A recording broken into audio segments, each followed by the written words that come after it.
do. It's season 2, it's in 30, 30, season 2. I mean, I just want the crib community to acknowledge how masterful I'm becoming at this. I'm just saying. Let me not speak. Let me just not say that out loud till we get Monica. Okay. All right, Monica, I'm gonna attempt to get you on the line. All right, Monica, I just sent you a request to go live. Hey. Hey! How are you? Thank you so much. I'm good. How are you? Thank you. Can you hear me okay? Yeah, it's a little, not as, yeah, it could be a little louder, but. Okay. I'll do my best. Okay. Thanks so much for joining us. So we have a few minutes, but I just want to make sure the crib community gets to know you. I'm going to read your bio real quick, and we're going to just dive right into the questions, yeah? Okay, great. Thank you so much. All right. So welcome, Monica. Monica Forrester is a two-spirit trans woman of color and uses she, her, they pronouns. Hold on a second. No worries. Oh, wait a second. You got it? Hi, can you hear me? Yes. Okay, go ahead. All right. For over 23 years, Monica has worked in the community service sector to better the lives of trans two-spirit people through direct services, education, training, and policies. In 2004, Monica founded Trans Pride Toronto, Transitioning Together, a nonprofit aiming to better support the health and well-being of marginalized, racialized, homeless, street-active, trans two-spirit people in Toronto. Monica, welcome to 30 at 8:30. Crib community, give Monica a shout out. Give her some love. Welcome. So I'm just gonna go right into it because there's so many questions. Sorry, I was. What's that? Sorry, I was late. I was watching one of your other episodes. Oh. Yeah. Well, I was actually waiting for you to call me on. I'm thinking I'm on the wrong episode here. No worries. But you're here now. That's all that matters. You're here now. It's here now. So, Monica, in reading your bio and several articles and interviews about your work, many have referred to you as a long-standing advocate for transgendered people. How would you describe your work and the importance of it to someone who's not familiar? Well, first of all, to me, it's very empowering, not only for the community. I think I met a lot of people through the work that I've done. It has been challenging because people don't want to hear the voices of Black spirited, really trans people, right? So I was doing advocacy a long time before I even knew what advocacy was. I think we're just kind of brought up to do that kind of work as racialized people. The lives of our communities, people in our communities. But the pivoting moment was when I was working in a community agency where I was being dismissed and silenced when I was bringing awareness to the lives of Black and Indigenous people, their lives. Getting the impression that we should be deserving of what we have, even if it wasn't really doing much to better our lives, that we should be servant of what we have, right? And so these spaces, like we talked about the colonial state, well, these spaces weren't really designed for people of color or Black people or Indigenous people. So when we step out of that and we bring our voices to that, that's when people want to silence us. Yeah. When that was a pivoting time when I said, we need to have our own agency where we can, as a collective, and our board is Black and spirited folks. Nice. Right? Where we can actually make those decisions. What goes on around services, what our platforms are, you know what I mean? What injustices we're addressing, and it's been hard because, our agency doesn't get funding. It's really hard to get funding. I find as that, I don't know if it's because we're a trans run agency or because it's run by trans and two-spirited people and Black African Caribbean people. Had so much ongoing support through community members to keep vital services going, like our outreach, some of our drop-ins, to make sure that we can get clothing drives and, hopefully support the needs of people in our community. So I want to talk about the services in particular. So in working with vulnerable populations, racialized, marginalized, disenfranchised, oppressed populations, right? We recognize there are multiple and confounding needs, right? Because some of our most vulnerable are attempting to survive and even thrive, as you indicated, within systems that further oppress them, right? So what can you tell us specifically about the needs? What are specifically the needs of racialized trans two-spirit people in Toronto specifically, and how are those needs currently being met? Okay, so some of those needs is having a space centered around Black, Indigenous trans folks. I think we need a space where we can connect and collect and discuss things that are going on in our lives. You got to understand that a lot of Indigenous and Black African Caribbean people lose their communities, lose their culture due to who they are. So we need a space where we can practice those cultures. We can about our Black or Indigenous. These are spaces that are very far in between. Yes, a lot of places have come on board, and I've actually been the one that's actually grassrooted a few of these spaces, like Black Cap. We had the first ever Black trans drop-in. I worked with trans people within the communities around housing and employment. The 519, I was the founder of Meal Trans, 1999. So, we need to allow Black and Indigenous trans folks to be the leaders within these spaces. And, and tell people what we need, not what they think we need. Identifying what folks need, not what they think they need. Seeing, being, and doing, and allowing people to be in the space with one another. I love it. I love it. So really quick, how has COVID-19 in particular impacted sort of the ability to deliver services, to the ability, you're talking about space, right? Like physical space for people to gather and be. How has COVID-19 impacted the delivery of services? Well, because I also work in other agencies like Maggie's Toronto for sex workers, and I work at Street Health that works with racialized people at the Sharpe and Dundas area, where we see a high percentage of racialized people within those communities. I also still working at Trans Pride Toronto, getting out there doing outreach. Services are very limited, so we're not seeing, and this is what people are voicing, that they're not feeling that connection with services because people need that human connection. People need to be in a space feeling safe. I will tell you right now, I do a lot of outreach in the church in Wellesley area, and we're seeing the highest percentage of Black and trans people of color and Indigenous people that are homeless, that are still homeless. And this is very problematic. We need more spaces. We need more housing, for people within those communities. So the things have been very limited, but Trans Pride has been out there making sure they have harm reduction supplies, making sure they know what spaces are available where they can get food or housing, clothing. I've been working, I've been really connecting with agencies like the 519 has really stepped up for the trans two-spirit community, Black African Caribbean community. There's other, but I'm just focusing on ones that I see. For sure. So they've been really great with like meals, making sure there's food, making sure they're giving out gift cards, so it's very important right now at a time that people within the communities that can donate $5, $10 to go to agencies that are really Donate, people. You heard it here first. And Monica, I just want you to take note of all the love that you're receiving here at the Crib community this evening.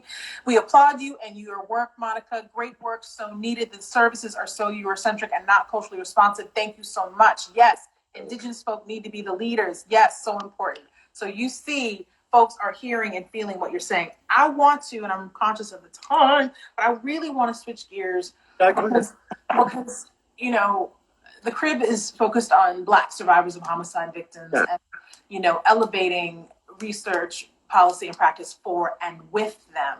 Mm-hmm. And the Black trans community is certainly a part of that community, right? In particular, one of our guests, who was just on before, Sean McGuffey, talked about in his segment the disproportionate representation of Black and Indigenous women, particularly Black trans women, who are murdered every year.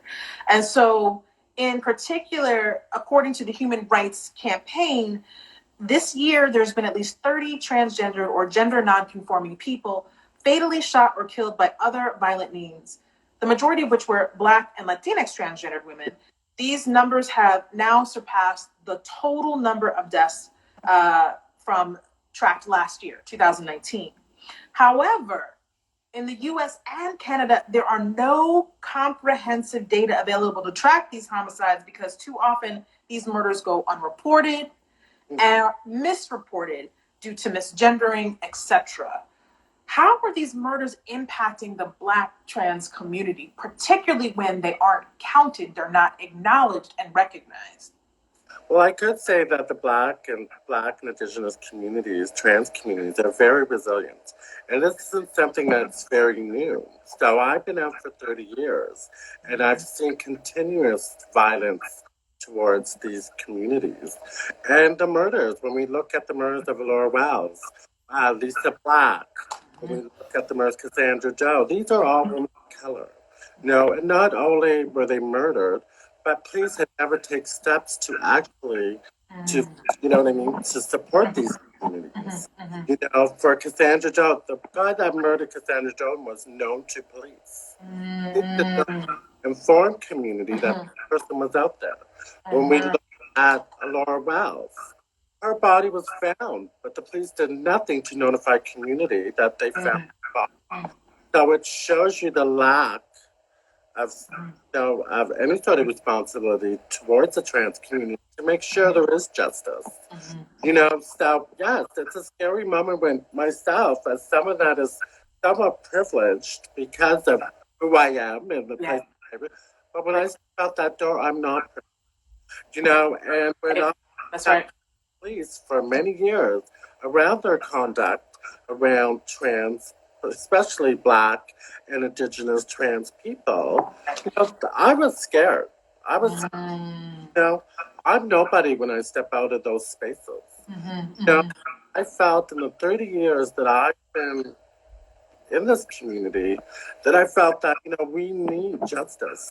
When we look over the history of trans people, they are most often at the forefront of many of these things. These brutality, the LGBT rights, with Marsha and others within those communities that have really fought, but also have been erased at the same time. Right. Trans people in many communities are looked at as being disposable. We don't fit in the colonial idea. Well, we're not only just Black, but we're trans. Right.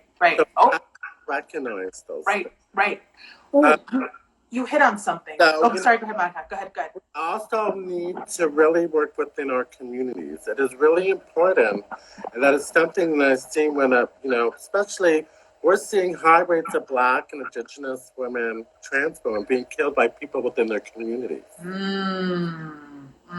So we need to address that. So we need to address how we support all communities, because without all of us, we are not getting ahead in the movements. We will not, you know what I mean? So we need to really be working within communities to understand the diversity of people within the Black, African, Caribbean community. Yeah, that we're not a monolith. And I'm not saying we've come a long way. The younger generation is getting it. Yeah. They're seeing it. It's more on social media. It's more where there's more of a tolerance. If we want to say there's more of a tolerance. But it's still a struggle because we're all still, assimilated to think that we have to be heterosexual. We have to be, so there's all these different layers that are enforced on Black, Caribbean, African people. You have uplifted so many gems, and I'm like trying to grab them, trying to keep track. Well, couple of things you said, you mentioned resilience within the community. You mentioned having service providers take some responsibility in the execution of social justice, right? So what are those things? How can we amplify, support, help uplift the resiliency and the coping that you mentioned in the community that to deal with atrocities? But on the other end of the spectrum, how can we as social workers, researchers, and policymakers elevate and prioritize, Black trans people so that it is a culture of support and a culture that's responsive to the needs of Black trans people? What can we do? Well, first of all, we need to include people in all those things. We need to include people in all those different processes, trans people, to actually lead within those whatever that looks like. If it's spaces, movements, we need to listen to their voices. We need to actually look at ourselves too. People that are non-trans, look at ourselves. What are we not doing right? And what should we be doing? And looking at our privileges. I look at my privilege. I got a good job.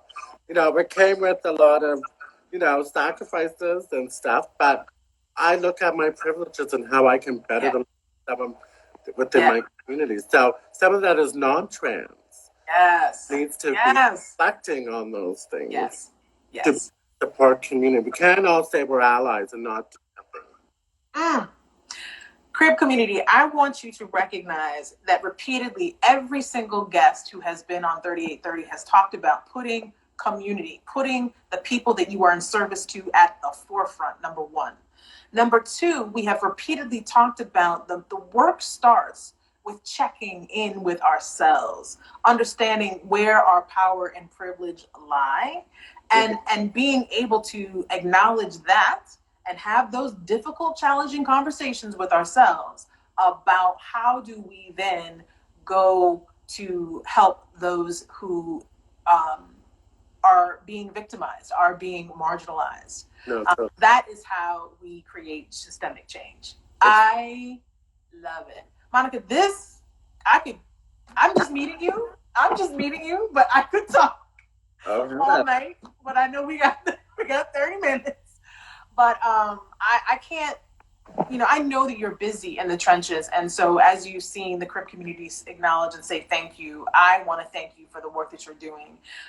One of the things that became clear to me is that, if you are not doing that work, that personal, intuitive work in service to others, then you are almost complicit in the demise of other people. You are complicit in it. Your silence is violence. And so I think that's the take-home message tonight that you really have transmitted to our community. And I can't thank you enough for that. Oh, no problem. And that's the thing I get a lot of. People go, well, why do you still hang within those communities? But those communities kept me alive today. When I was homeless, when I had to do survival sex, whatever that looks like, they were the ones that educated me, kept me safe. They're the ones that taught me so many things. So it is my turn now to actually give back.